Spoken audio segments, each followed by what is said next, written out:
सभी को सेवा जोहर, जय सेवा, जय जोहर, नमस्ते, जय आदिवासी। ये अभी जो सेंट्रल गवर्नमेंट में एक नया यूनिफॉर्म सिविल कोड बोल के नया कानून लेके आने के लिए एक नोटिफिकेशन दिया है। इस नोटिफिकेशन इस महीने 14 तारीख तक हमारा ओपिनियंस ले रहे हैं, पब्लिक ओपिनियन। ये इसका असलियत क्या है कि ये एक कानून, नया कानून बन रहा है। ये कानून क्या है कि एक ही देश में, पूरा इंडिया में एक ही जैसा सिविल कानून, सिविल बोले तो हमारा गांव का, हमारा खेती का, हमारा परिवार का जो न्याय है, न्याय संबंधित कानून है। मगर इस देश में आदिवासी है, मुस्लिम माइनॉरिटीज़ है, क्रिश्चियन माइनॉरिटीज़ है, जैन माइनॉरिटीज़ है, अलग अलग धर्म वाले, अलग अलग मत वाले, अलग अलग उसका मत धर्म का अनुसार, कुछ रीति रिवाज के अनुसार, कुछ कस्टमरी लॉ से अनुसार उसका सिविल कानून अलग अलग होता है। अभी तक इस देश में हमारा कॉन्स्टिट्यूंसी संविधान के अनुसार ऐसा ही हमारा कानून, हमारा न्याय पालन ऐसा ही चल रहा था। मगर अभी देश का हमारा सेंट्रल गवर्नमेंट ने एक ही देश में एक ही जैसा सिविल कानून को भी बनाने के लिए कोशिश कर रहा है। माइनॉरिटीज़ के लिए क्या दिक्कत होगा वो अलग बात है, मगर हमारा आदिवासी समाज के लिए। दादा आपका माइक जरा बंद करिए, सभी लोग डिस्टर्ब हो जा रहे हैं। सुखदेव सर, आपका माइक ऑन है और माइक बंद कर दीजिए। सुखदेव जी माइक जरा बंद करिए।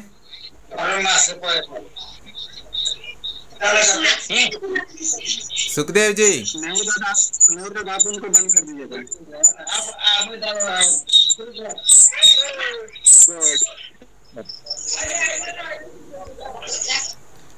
Okay, thank you. ऐसा अभी हमारा कस्टमरी लॉ, हमारा रीति रिवाज के अनुसार से, हमारा धर्म के अनुसार से अलग अलग गांव में अलग अलग जाति का जो बिल है, जो मुरिया है, जो दोरला है, ऐसा अलग अलग क्षेत्र में अलग अलग आदिवासी समुदाय का, अलग अलग गांव का अलग अलग नीति रीति अलग होता है। हमारा गांव का नीति रीति नियम अनुसार हमारा नियम, हमारा कानून भी होता है। अभी इस कॉमन सिविल कोड यूनिफॉर्म, इसमें अभी आदिवासी समुदाय का जो रीति रिवाज का, और एक बात क्या है कि पैसा कानून जो हमारा ग्राम सभा का अनुसार हमारा कानून नियम भी लागू करने का एक कानून है, मगर वो भी अभी तक इम्प्लीमेंटेशन में नहीं है। मगर अभी नया कानून लेके आके उस नियम को, उस कानून को भी ख़त्म कर सकते हैं और हमारे रीति रिवाज को भी ख़त्म कर सकते हैं। इतना नुकसान पहुंच रहा है। अभी तक पॉलिटिकल पार्टीज़ ने हमारा गांव में घुसकर हमारा रीति रिवाज को, हमारा गांव का नीति नियम को ख़त्म कर दिया है। अभी कानून ही आ रहा है हमारा नीति नियम को ख़त्म करने के लिए। इसीलिए पहला दबाव, बहुत बड़ा दबाव आदिवासी समुदाय में हो जाता है इसी कानून के वजह से। इसीलिए नागपुर वालों ने सीधा कह दिया है सेंट्रल गवर्नमेंट के साथ, नागपुर में ये नया कानून लागू होने के लिए हम पूरी तरह मना कर रहा है। दबावने से पूरा राज्य, नागपुर नहीं, नागालैंड, पूरा नागालैंड हम जला देंगे बोल के उन्होंने ऐसा पूरी तरह से विरोध कर रहा है। ऐसा ही पूरा छत्तीसगढ़ और पूरा आदिवासी एरिया जो महाराष्ट्र, मध्य प्रदेश, उड़ीसा, हमारा पूरा आदिवासी एरिया में भी ऐसा ही विरोध है। मगर हम सब मिलकर कैसे करना, क्या करना, यहाँ अभी सोचना पड़ गया है। इसीलिए हमने आंध्र तेलंगाना के मीटिंग होने के बाद हमने सोचा है एक ही तरह का एक ही मुद्दा को पकड़ के एक ही तरह का पूरा देश भर का एक मूवमेंट चलाना है। पहले इस मूवमेंट में पहले हमारा कदम क्या है कि जो 14 तारीख तक हमारा जो रिप्रेजेंटेशन जो करना है वो करने के लिए हम अभी गाइड करने के लिए एक ग्रुप व्हाट्सएप ग्रुप बनाया है। इस ग्रुप में अलग अलग राज्यों का अलग अलग रिप्रेजेंटेशन हिंदी में इंग्लिश में रख दिया है। किसी के पास रिप्रेजेंटेशन करने का तरीका नहीं मालूम है तो रिप्रेजेंटेशन कैसे करना है, कैसे सेंड करना है, वो भी हम गाइड करने के लिए तैयार है। मगर ज़्यादा से ज़्यादा अलग अलग संगठन है, अलग अलग क्षेत्र है, अलग अलग राज्य है, हम सभी एक ही तरह का डिमांड को सेंट्रल गवर्नमेंट में आगे रखने के लिए ये एक कोऑर्डिनेशन ग्रुप बनाया है। अभी हमारे पास रिप्रेजेंटेशंस है, हमारे पास कैसा सेंड करने का टेक्निक है। और एक बात क्या है कि जो गुजरात वाले ने, रवि ने बोला है, गुजरात वालों ने एक टेक्निकल टीम ही तैयार है, अलग अलग राज्यों का रिप्रेजेंटेशन भी सेंड करने के लिए, टेक्निकली सपोर्ट करने के लिए पूरा एक टीम तैयारी करके रखा है। ये है आज का मुद्दा, जो यूनिफॉर्म सिविल कोड आदिवासी का रीति रिवाज को, आदिवासी का कल्चरल लॉ को, आदिवासी का जो पैसा कानून को ख़त्म करके हमारा भविष्य को अंधा बनाने जैसा इतना बड़ा कानून आ रहा है, इसको हम ज़रूर विरोध करना है। इस दबाव से हमारे समाज को बचाने के लिए हम तैयारी होना है। ये है आज का मुद्दा का संक्षिप्त परिचय। इसके बारे में जो छत्तीसगढ़ का दादा ने और श्रीनिवास सुरपम जी ने, अश्विनी कांगे जी ने उसका साथ शुरू करने का कोशिश किया था। सिग्नल अच्छा नहीं है, मगर आंध्रा से बाबूराव नायडू हमारा आदिवासी समुदाय का IAS ऑफिसर रिटायर्ड होके अभी हमारा तरफ से ड्राफ्ट बनाकर हमको दिया है। उस दादा का बात भी पहले और ड्राफ्ट में क्या है उसका बातों में ही सुनेंगे।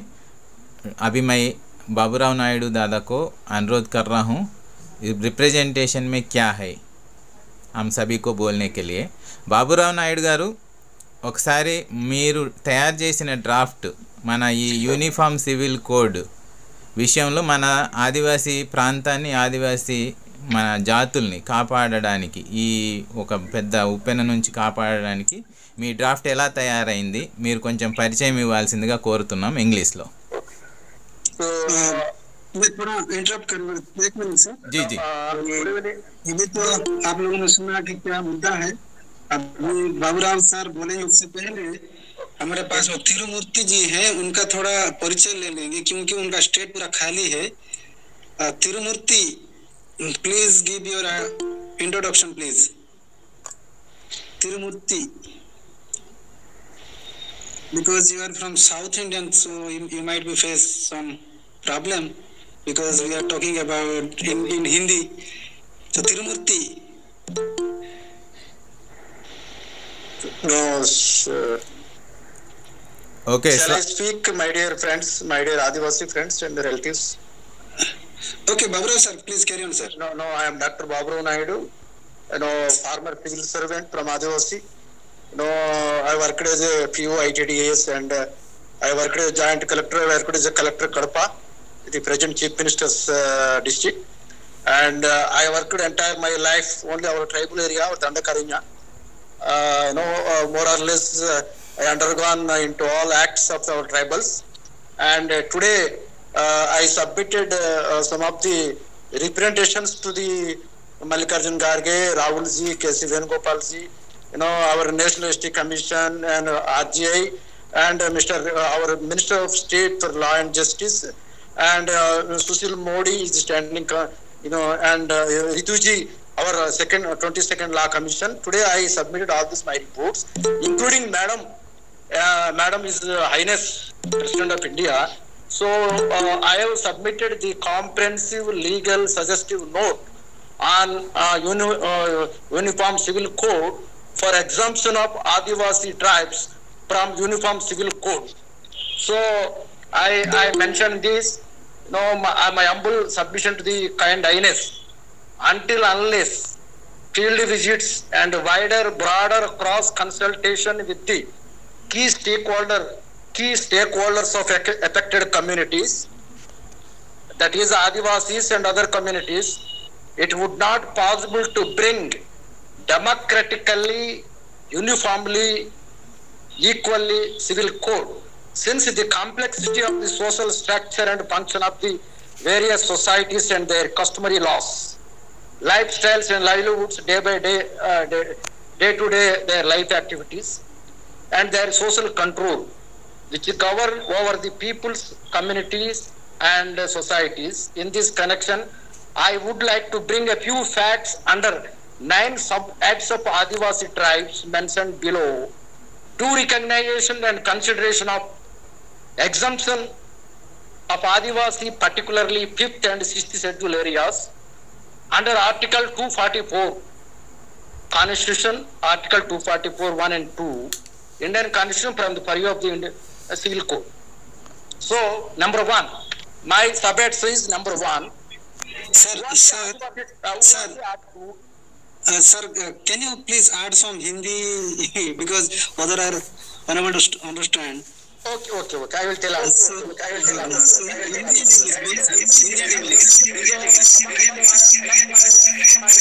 My request would be, Nehruji, please on and off you can intervene. So first I given the definition of who are Adivasis. No, I given definition. Adivasis are, they are ecologically, socially isolated, mostly living in the forest, and they have common surnames, common dialects, nature worshippers, and they have their own kinship systems, and they are the Adivasis from mostly Mongoloid, Caucasoid, Negroid races, and Australoid races. Their actually I made a mention here, and their socio-cultural life.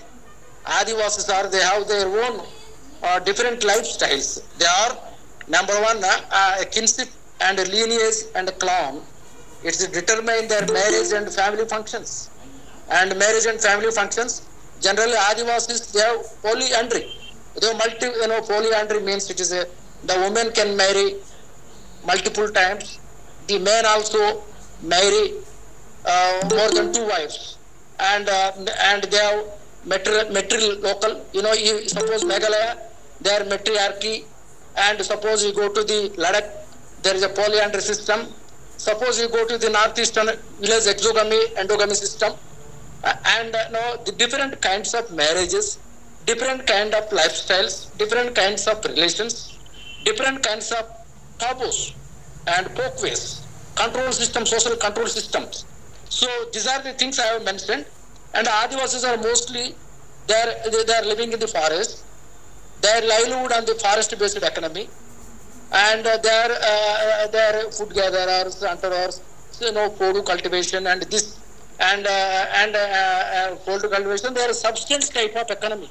They are not big landlords. They are small farmers, and these are their socio-economic life. What are the customary laws? How it works? What is importance? No customary law. It is a customary law. This is a set of rules and regulations framed by the ancestors of the Adivasis, the tribes, which control their social system, practice their usage, festivals, everything they control the customary laws. For example, the marriage system. For example, the family system. For example, the food habits, our festivals. These are all regulated. And it is a social control system to preserve, to sustain our society because of the customary laws, especially in customary law deals with Adivasis are land and property and forest natural resources, our intellectual property rights, inheritances, Vamsa Parapara, our intellectual properties like it passing through the community to community.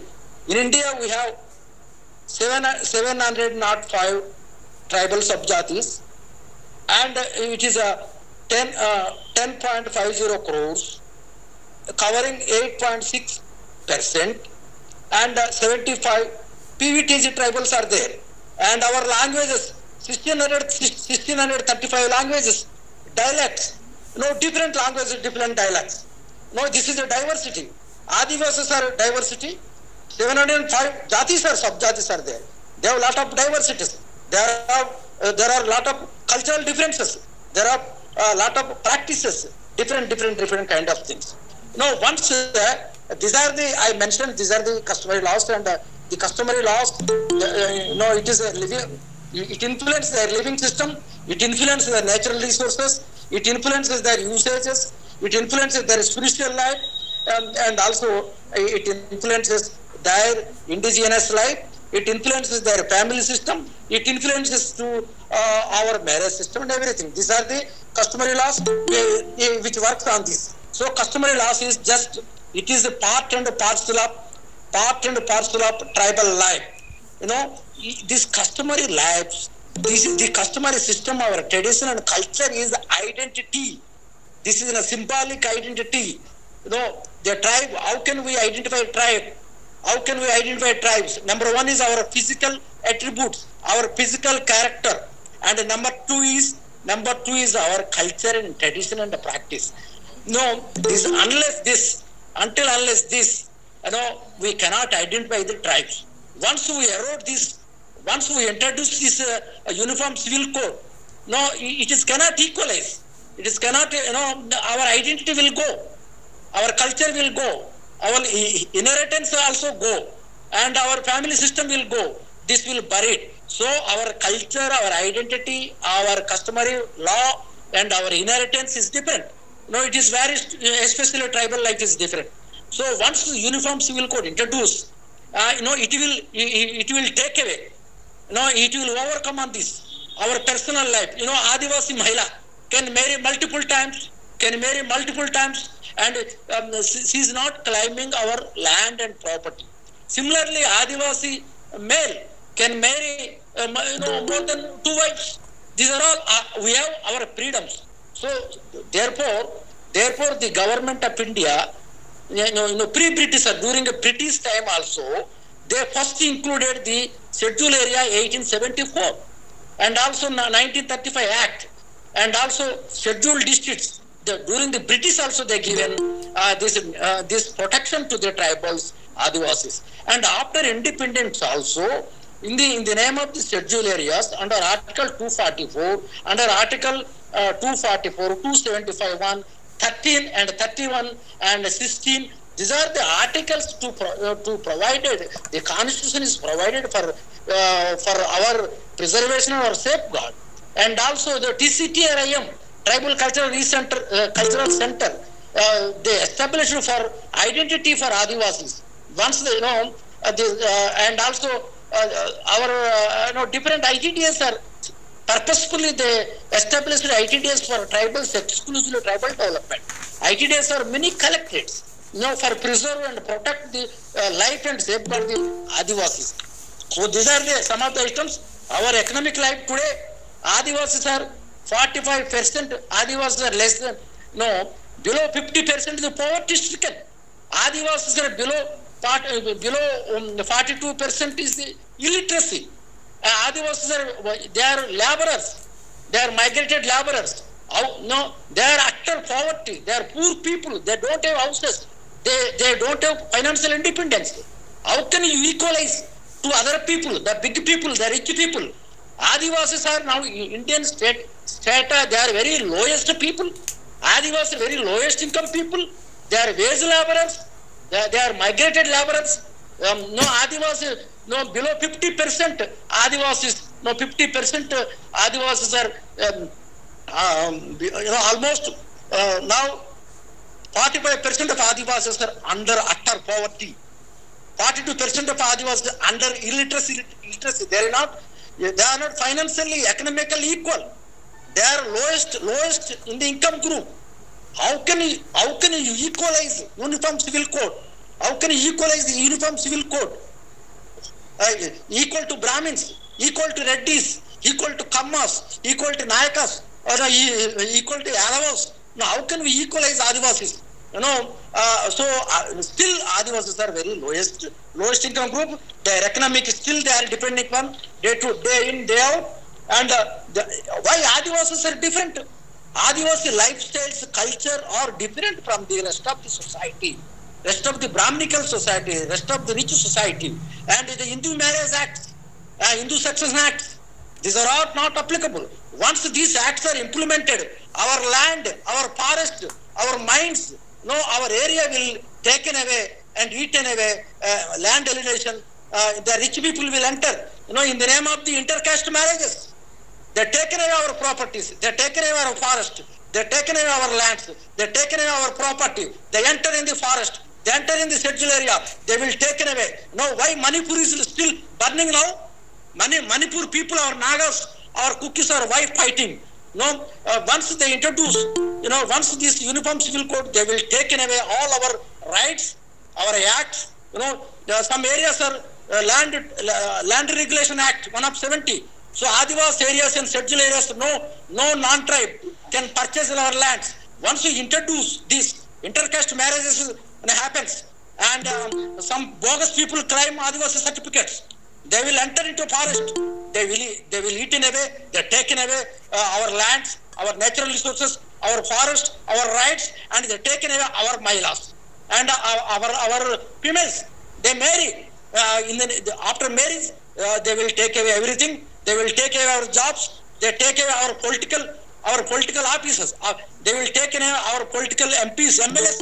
Non-Adivasi become MLAs and MPs. And our jobs they will take away. Our education seats, engineering, doctors, IAS, everything they will take away. So this is our Hindu Succession Marriage Act. Our Hindu Succession Marriage Hindu Marriage Act. This is different, and that's why during the post-independence there is a policy of the National Tribal Development Policy 1952, which indicates that within the customary laws, the Adivasis can be developed slowly and systematically, closely, without disturbing Adivasi culture and tradition and everything. So our customary laws not at all equal to Hindu society, and Hindu marriages, Hindu Maintenance Act, Hindu Adaptation Act. It was once civil uniform civil code introduced. The non-Adivasis, they adopt. Our Adivasis, they will purchase lands in the name of the adopted sons. Adoption will rising up, and intercaste marriage is rising up, and the binamis are entered inside, intruding. So these are the things will happen, and also Adivasi tribes are included. So what are the consequences here? They will take in everything. They will take in everything. They will bury our socio-cultural, natural, traditional folkways, traditions, customs, and our rights, our constitutional rights, our basic rights, our natural rights, and our all, this schedule area became a non-schedule area. The schedule area in the PISA Act, what is the main aim of PISA Act? PISA Act, this should be given authority to control your resources. This has given authority to control and manage your system, your tribal system, with concurrence to your customary laws, your tradition and everything. So PISA Act indicated, and Nagas and Mizos, there is a 371G, 371A, and also 243D of political system. All these constitutional provisions, once you introduce, once enter into Adivasi areas uniform civil code, all constitutional provisions, our customary laws, our PISA Act, our schedule area act, our that is 244 Act, everything will go. Hello. Sir, please tell in Hindi, sir. Majority person send a message.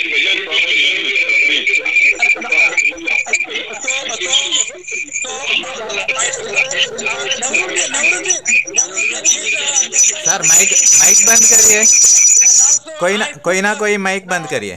Okay. Nehruji, please take over whatever content I forwarded our group in English. Please tell the other things, Please. Thank you, my dear Adivasi friends, my dear friends. शुक्रिया sir, क्योंकि बाबू sir ने English में बोले हैं तो उनका मतलब थोड़ा मैं हिंदी में आपको बोल देता हूँ. उसके बाद एडवोकेट नारायण जी हैं और हमारे गुजरात से, वो भी थोड़ा बात करेंगे, हिंदी में रखेंगे. क्योंकि सर हिंदी में उतना कंफर्टेबल नहीं थे तो इंग्लिश में उनका बात रखे हैं। तो उनका कहना मोटा तो ये था कि सेंट्रल गवर्नमेंट का जो मैक्सिमम पोर्टफोलियो है, इस पोर्टफोलियो में उन्होंने डिमांड जो मेमोरेंडम है उसको प्रिपेयर करके दिए हैं और तेलंगाना स्टेट को भी दिए हैं। इसके बारे में जो नौ पॉइंट है उसके बारे में चर्चा कर रहे थे, जो देखिए मतलब जैसे कि यूसीसी इम्प्लीमेंट होने से ट्राइबल लोग क्या क्या फैसिलिटी मतलब क्या क्या प्रॉब्लम फेस कर सकते हैं और उनका आइडेंटिटी कैसे विलुप्त हो जाएगा, वो सब के बारे में सर बोल रहे थे। तो शुक्रिया sir, thank you sir that you have elaborated all the things and right now I am going to request, मैं अनुरोध करूंगा कि हमारा गुजरात से एडवोकेट नारायण जी हैं, उनको अनुरोध करूंगा कि वो भी अपने बात संक्षिप्त में हिंदी में रखें ताकि जितने भी साथी हैं अगर हो सके तो हिंदी एंड इंग्लिश भी आप बोल सकते हैं, क्योंकि हमारे जो भी तमिलनाडु या फिर जैसे नॉर्थ इंडिया वाले कुछ हैं साथी हमारे जुड़ चुके हैं, उनको थोड़ा मुश्किल होगा सिर्फ हिंदी बोलने से भी। तो प्लीज हिंदी एंड इंग्लिश कुछ मिला जुला के बोलिए। डॉक्टर एडवोकेट नारायण साहब, गुजरात, फ्रॉम गुजरात, आप आइए और आप अपना बात रखिए सर।